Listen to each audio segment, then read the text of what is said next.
ponderer, the Matabele ant. These powerful predators are twice the termite size. With the colony's hunger driving her, a Matabele scout searches for a target.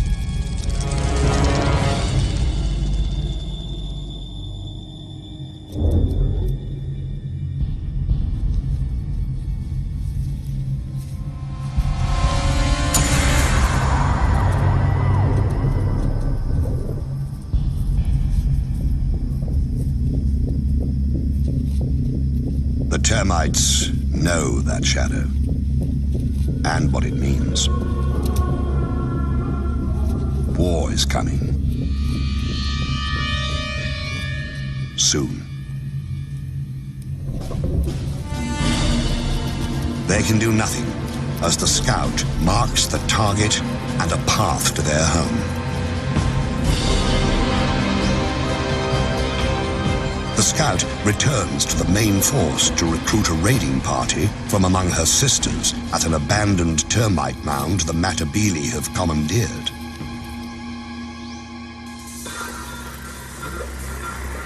With a jolt of pheromones, the chemical message travels among the warriors.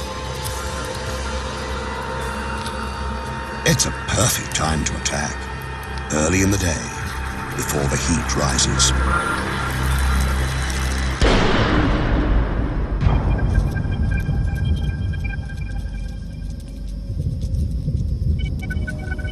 Matabele move out with the ominous, deliberate pace of a Roman legion.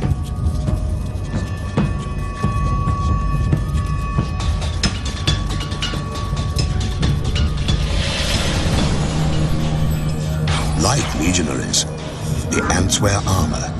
Their exoskeletons can withstand all of the harshest blows. They sting with highly toxic venom. But their heaviest weapon is their jaws, able to rip opponents to shreds. A raiding force can consist of 600 ants.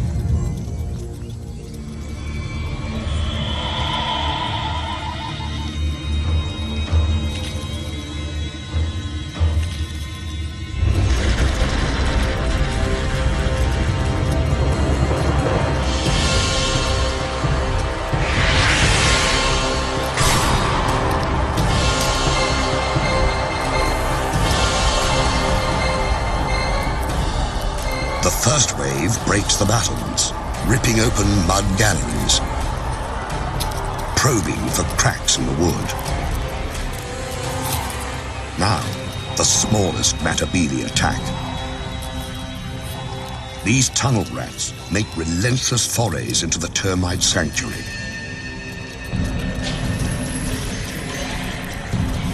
Heavier troops, some more than 2.5 centimeters long, line up for the grisly harvest. It's the devil's buffet. All you can kill, all you can carry.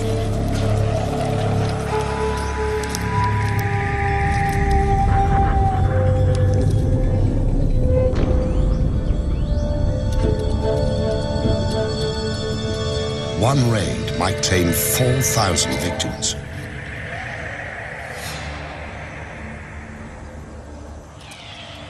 When the Matabele have all the dead termites they can manage, they head home. In a single day, a Matabele colony might send out 3 or 4 such forces.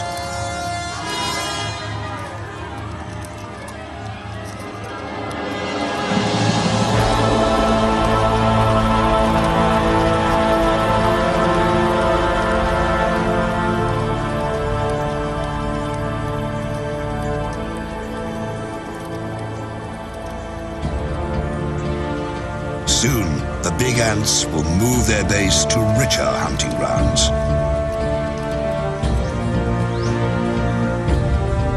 But today, their young will feast like kings, fattened on the spoils of war.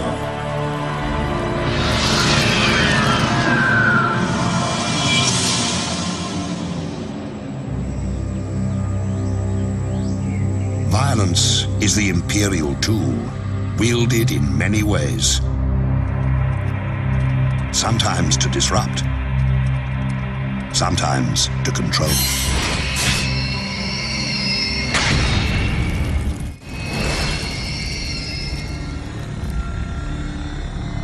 A queen can seize power with the victory of each individual soldier, or by overwhelming force. Some empires grow so large, they send everything fleeing before them.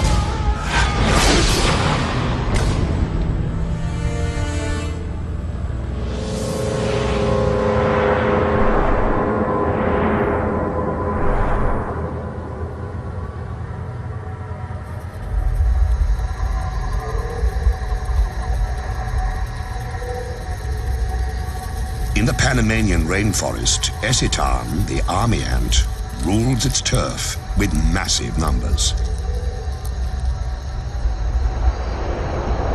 Army ants travel in deadly columns, a lethal force ever on the move. But this is not an attack. These ants, 500,000 to 700,000 of them, have been marching all night, their young in tow. Theirs is a nomadic existence, embodied in their bivouac. Army ants are their own fortress, a living, breathing domain that travels on countless legs. And those legs are strong.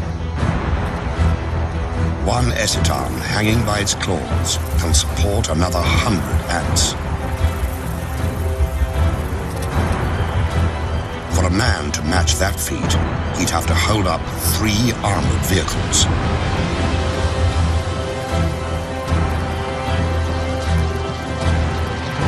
Deep in the recesses of this mass of ants are hidden 200,000 unhatched young. And the Esitan queen. She lays eggs by the million, keeping the colony alive and forcing it to find sustenance.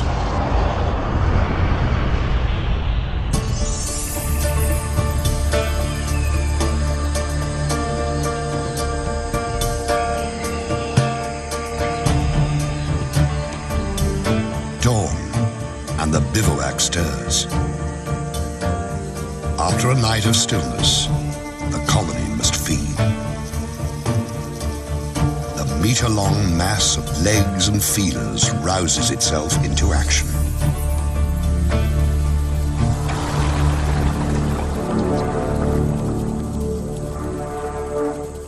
The ants begin in columns that branch apart and widen, becoming an invincible tide that can travel 300 meters a day.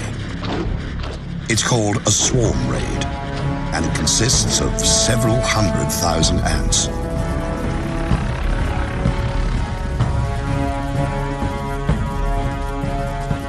The ants move in a deadly wave, 15 meters across, driving all before them.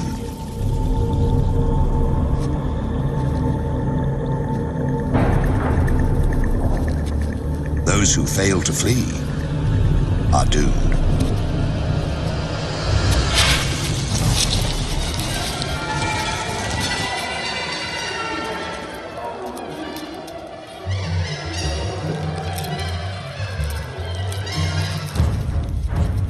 Whatever army ants can catch, they consume.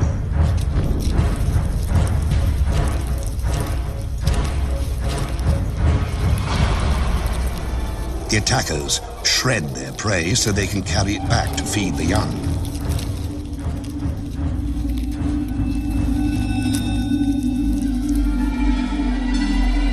Army ants even overpower the land. They instinctively form bridges that carry the swarm over gaps and gullies. Across these living structures flows a steady stream of corpses. 30,000 a day.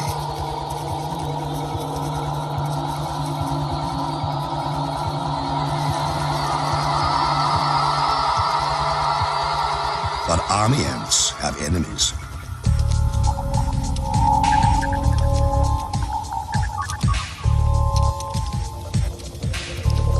Along the swarm's edges, bandits try to pick off stragglers.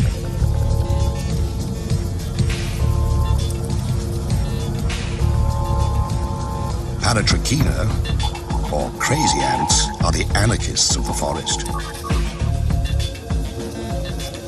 Small, but highly organized, they are willing to do anything to grab a meal.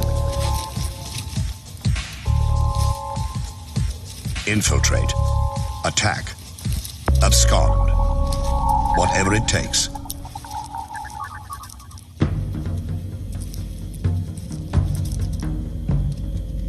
Instead of stingers, the crazy ant has spray jets that spew paralyzing venom.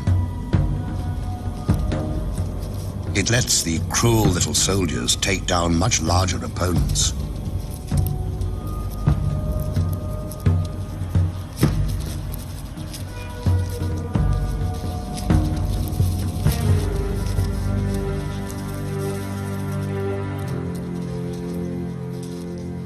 Army ants fear their crazy cousins for the chaos they unleash. The bigger insects have to fight for their lives against the anarchist throngs. At first, the crazy ant's venom stuns the army ants. Then the effects wear off, and the army ants regain their strength. They handily escape the tiny pirates and return to the business of the raid.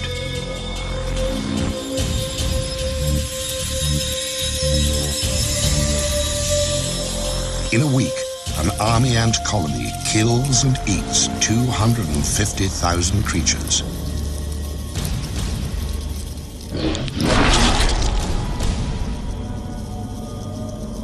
Ravaging the landscape, army ants shred its sense of order. In another kingdom, the ruler maintains control by any means necessary, even torture.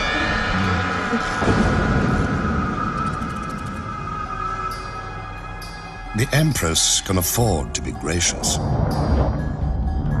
She has enforcers to do her dirty work. Relentless surveillance and oppression of any who deviate from the rules.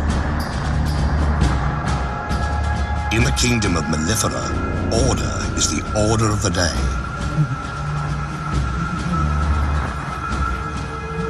Every day.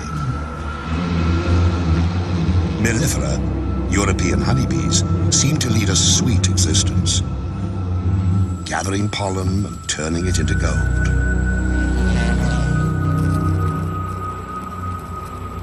But beneath this bright image lies a dark reality.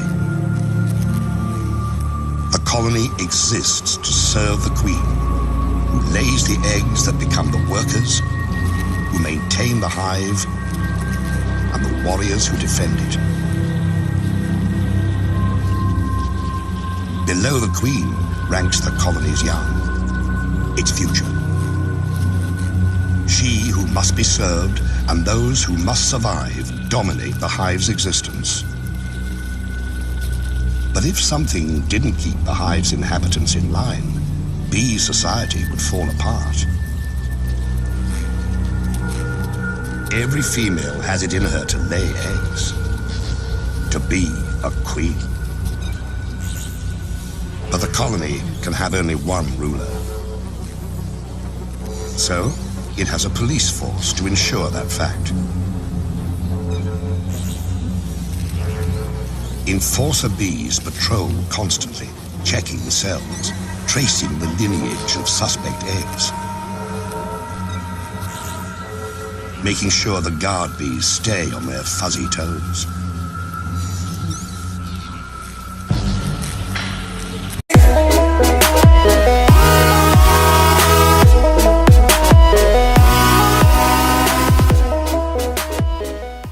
Revolutionaries. And in the hive, It takes very little to cross that line.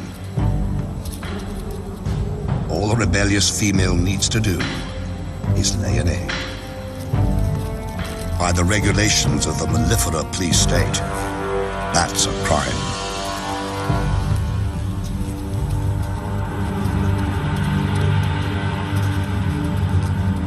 One bee is breaking the law.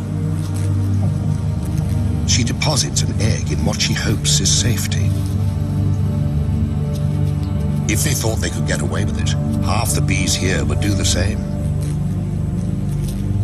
And the hive would fall into disarray. That's why police bees make their rounds, searching for evidence of insurrection.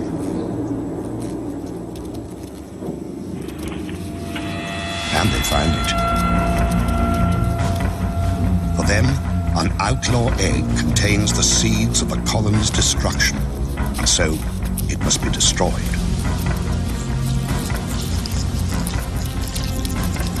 And to drive the lesson home, they brutalize the offender, keeping the hive safe and the queen's position secure.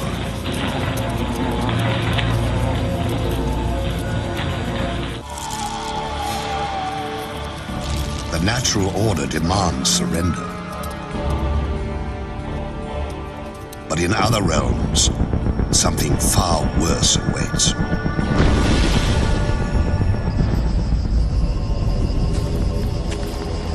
In the imperial domain, it is not enough to rule. Others also must serve. By abduction and terror, the empire assures itself of slaves. Warriors carry the captives into servitude. Strangers in a strange place. In Arizona, the kingdom of Polyergus needs its slaves.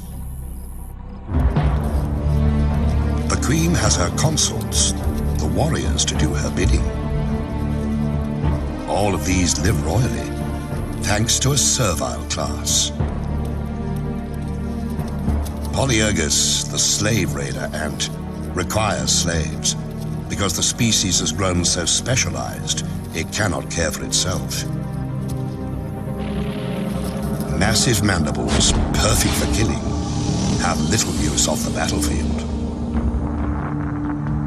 So this kingdom has two societies: those who reign and those who serve.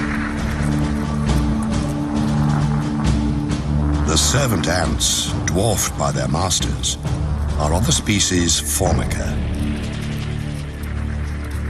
They forage for food, raise the royal young, minister to the queen's every need and those of her workers. Born into bondage, they will die slaves. But this kingdom has woes. Its Formiga slaves are dying of old age. It's time for the slave-raiding Polyergus to do what they do best: kill and plunder.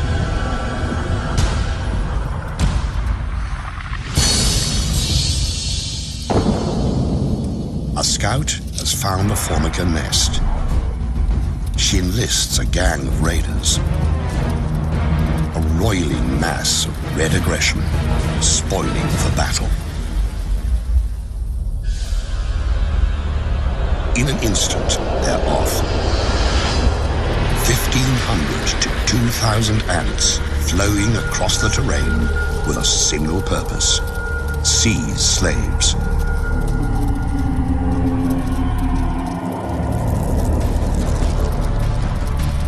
Streaming into the Formiga nest, the Polyergus raiders unleash hell. They kill, but only when need be. They've really come to steal the unhatched Formiga young.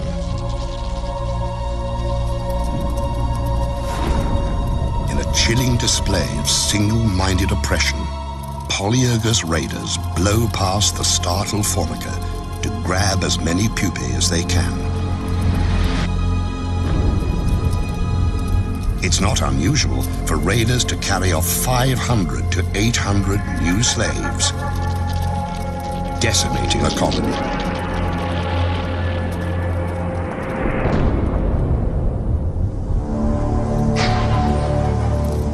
The raiders transport the kidnapped formiga brood back to their kingdom. When the stolen formiga hatch, they will believe the Polyergus nest is where they belong. Another generation of formiga will become slaves.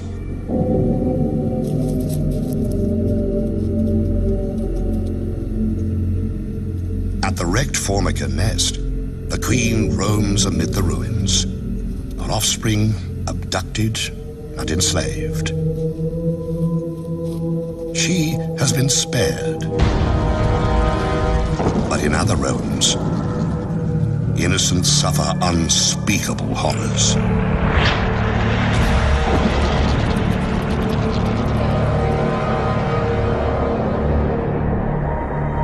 Some kingdoms steal youngsters to enslave them.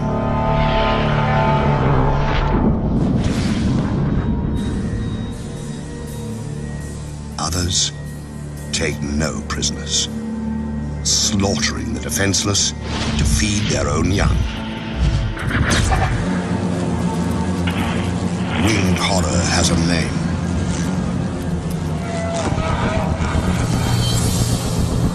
Mandarinia, the giant hornet.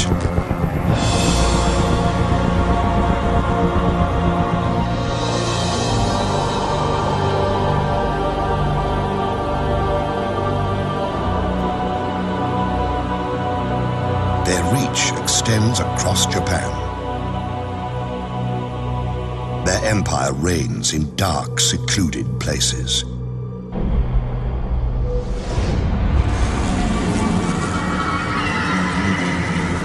These hornets are at the peak of their powers. Their queen is vigorous. Her workers are strong. Her fighters are many. Her brood chambers are full to bursting. Everywhere, mouths to feed.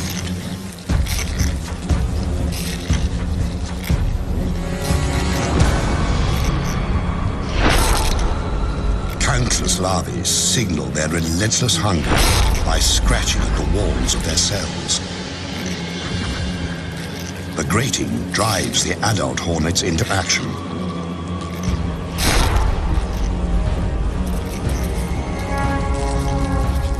They have to feed the babies. And hornet babies live on flesh, ground into meatballs, and delivered by their caregivers. The larvae must feed constantly. So a single scout takes wing, ranging far afield to find fresh meat. At nearly 8 centimeters long, giant hornets are superb killers. Sharp talons seize prey. Powerful jaws sever limbs and decapitate victims. Compound eyes detect the slightest movement. And this scout has found a fat, defenseless target. A hive full of mellifera, European honeybees. The scout marks it with pheromones.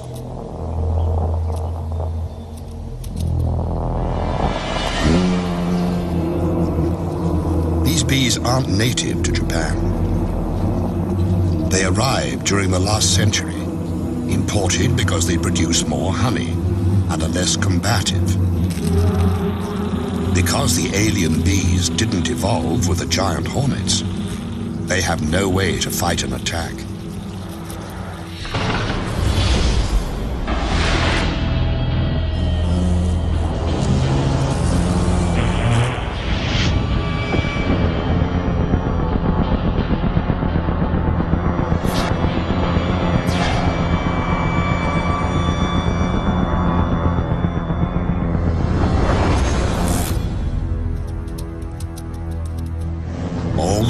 bees know to do is mass at the hive entrance. There, they prepare to fight to the death.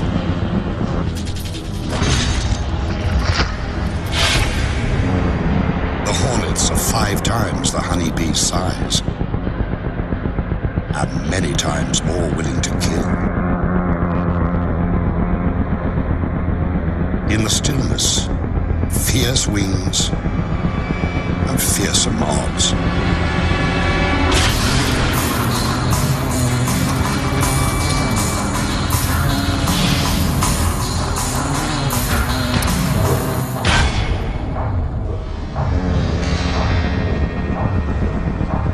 Valor has no place here, and yet the brave bees will not surrender or flee. They will kill a hornet or two, but what is one dead hornet when so many live? Reveling as they do in the deaths of bees by the thousand.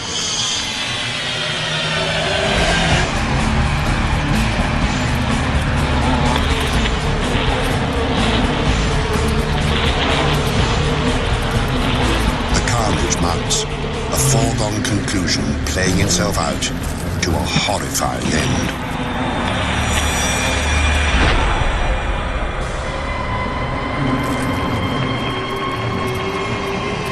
In only hours, 20 or 30 hornets can wipe out a hive of 30,000 bees.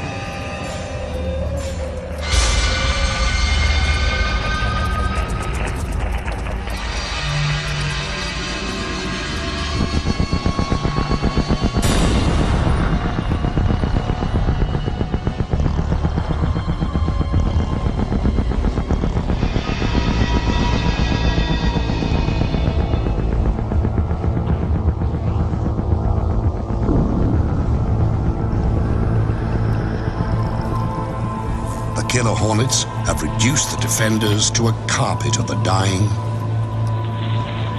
and the dead.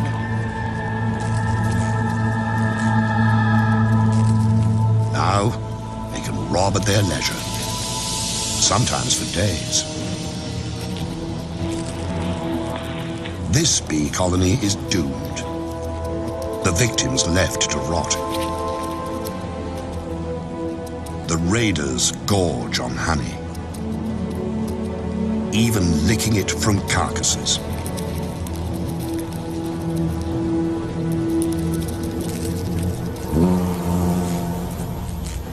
The unborn bees will be chewed into protein paste and fed to the hornet young.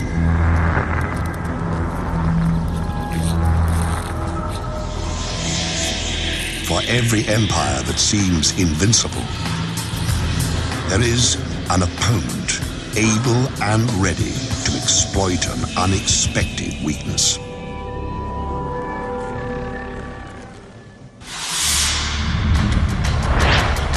Empires attack, but they also must defend themselves. No matter how strong the fortress, the best defense is knowing your enemy.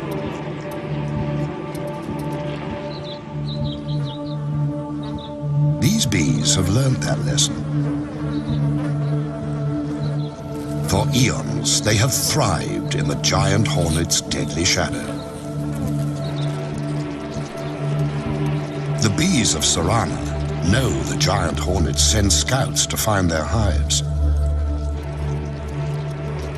To survive, these Japanese honeybees must capture and kill the hornet scout.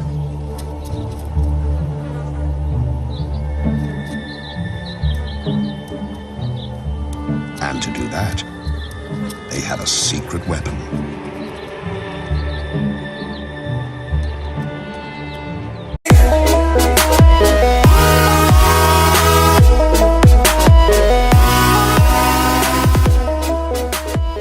The enemy at the gate. The soldier bees pull back slightly. Their waggling signals a sneak attack. They're enticing the hornet to enter their hive. When she takes a few sacrificial targets, the bees attack. In a horde, the defenders rush the hornet scout, enveloping her in a wave of bee bodies. But they don't sting. Instead, the bees crowd belly to belly against the invading beast. Vibrating their abdomens, they create a ball of heat that clasps the hornet at its livid core. It's a battle with narrow margins. The bees can stand temperatures up to 50 degrees. The hornet can only survive to 46. The temperature of the core, 47 degrees. For 20 minutes, the squirming orb presses onto its prey. Bees die. Others step up. If the scout escapes, all is lost.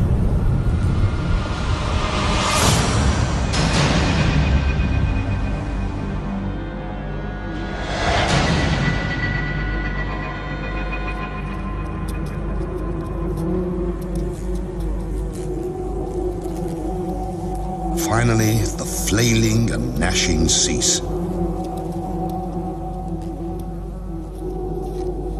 This hornet won't reveal the secret of their hive's location. The bees have paid a price, but they've saved their home.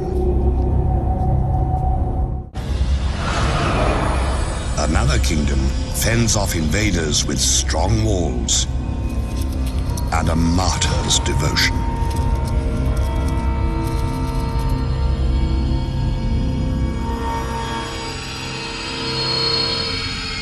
In the land of Macrotermes, jousting for territory and resources never relents. An imposing citadel harbors a colony of African termites. Inside, a labyrinth of narrow passageways and bulkheads designed to thwart invaders.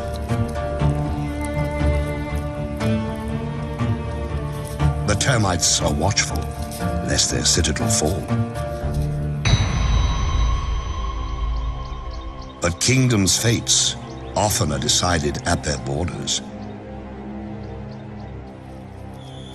A remote outpost can be all that stands between survival and the empire's collapse.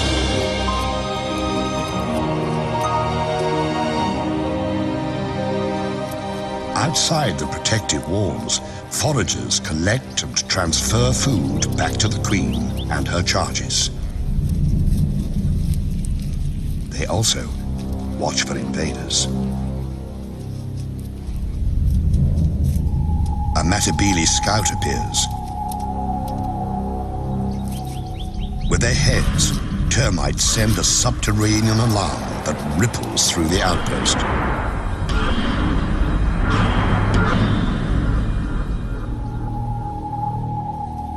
At the edge of the compound, a platoon of defenders occupies a fallen branch. These soldier termites are strong and agile, prepared to give the last full measure. Few of their kind grow this large and strong. Their jaws can cut through human flesh.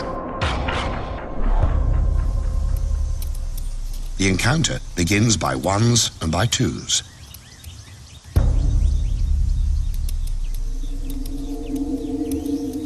A raider infiltrates. A sentry patrols.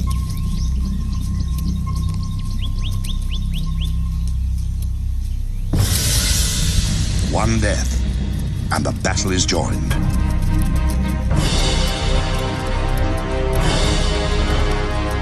The ants stream forward, attacking with no mercy.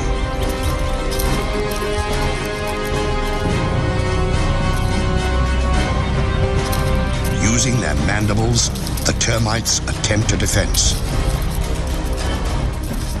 It's no use.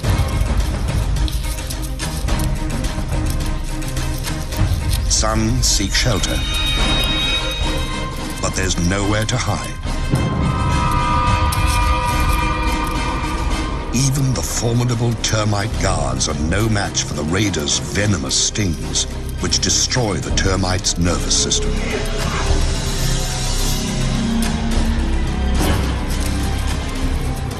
It's more feast than fight, as ants sting and slash the defenders to pieces. But the warriors who fall here do not die in vain.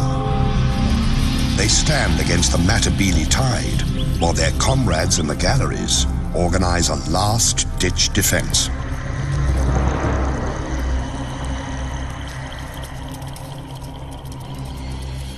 Another day. The termite colony is safe, but at a terrible cost. The departing ants carry off hundreds of termite corpses that will nourish the invaders.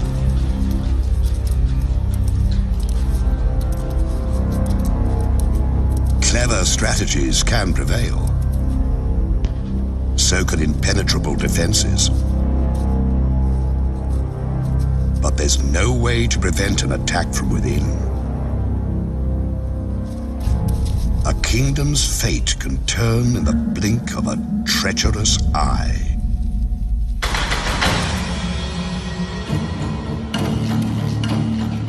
Power belongs to those who hold it, and to those who seize it. An empress is only as safe as her courtiers allow.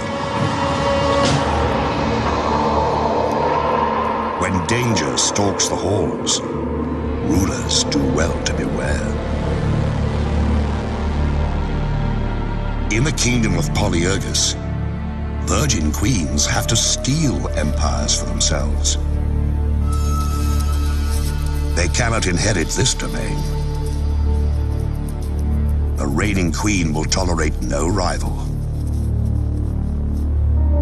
So, a would-be monarch must infiltrate a formican nest, murder its queen, and steal her identity. To start their quest, young queens join a slave raid.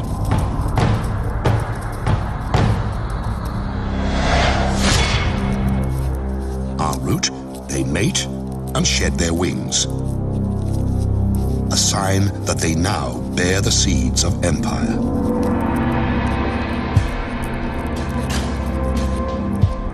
One queen has picked her target. She approaches the formica nest, ready to seize power. But before this killer queen can attack, she must evade her quarry's protectors. She releases a pheromone. Like a chemical spell, the scent neutralizes and repels the formica defenders. The colony's heart is where the queen is, and the interloper means to pierce that heart.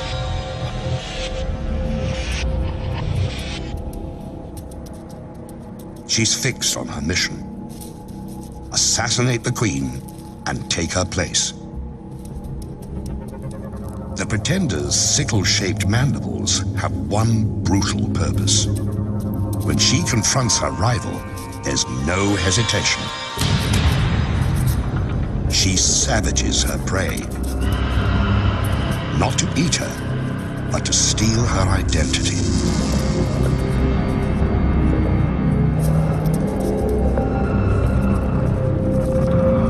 Attendants try to pull the wounded queen to safety, but the murderess will not allow it.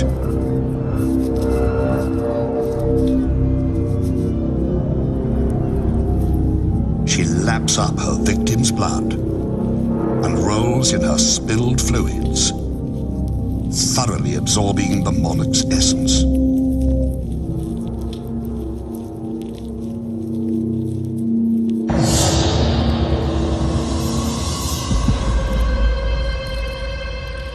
After 20 violent minutes, the Formican queen is left to die.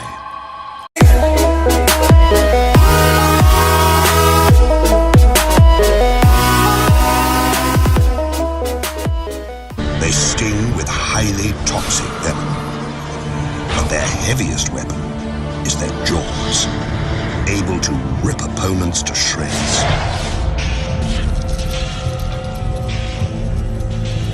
A raiding force can consist of 600 ants.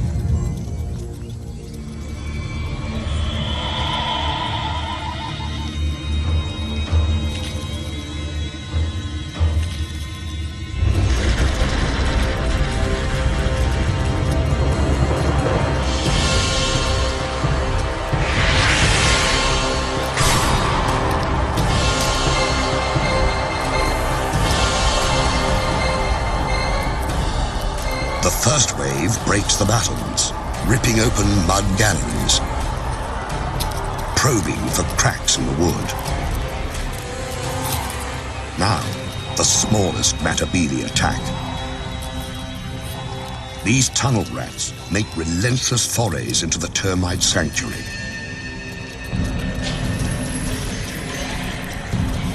Heavier troops, some more than 2.5 centimeters long, line up for the grisly harvest.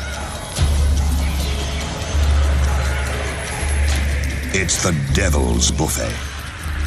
All you can kill, all you can carry.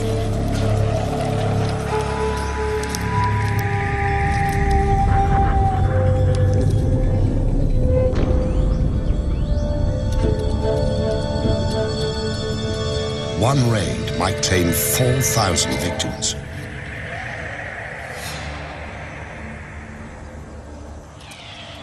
When the Matabele have all the dead termites they can manage, they head home.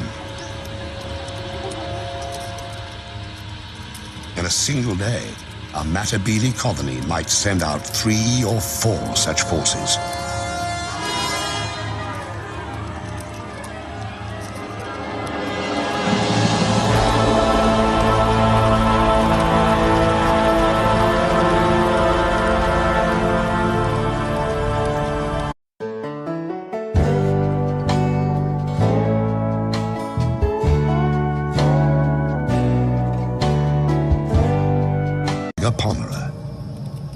The Matabele ant.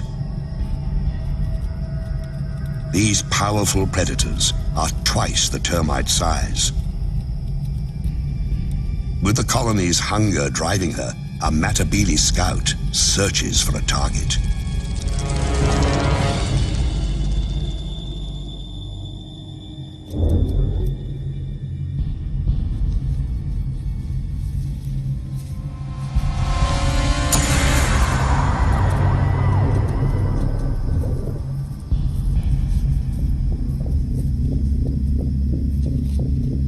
The termites know that shadow and what it means. War is coming. Soon. They can do nothing as the scout marks the time.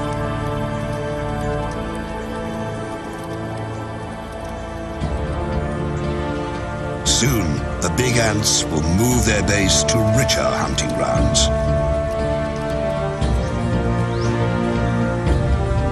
But today, their young will feast like kings, fattened on the spoils of war.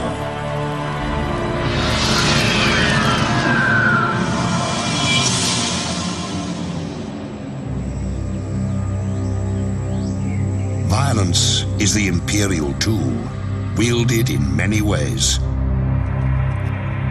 Sometimes to disrupt, sometimes to control.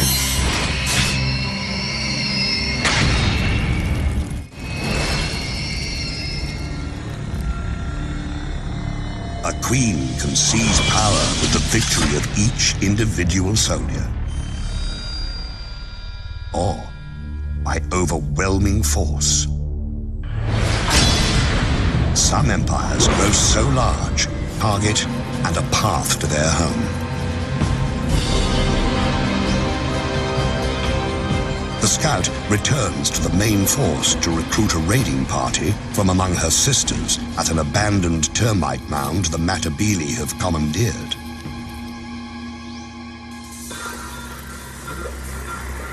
With a jolt of pheromones, the chemical message travels among the warriors. It's a perfect time to attack, early in the day, before the heat rises.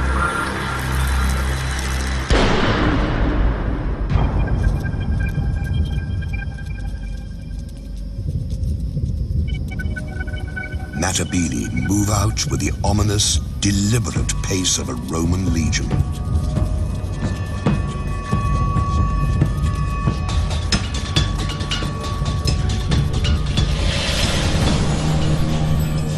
Like legionaries, the ants wear armor. Their exoskeletons can withstand all but the harshest blows.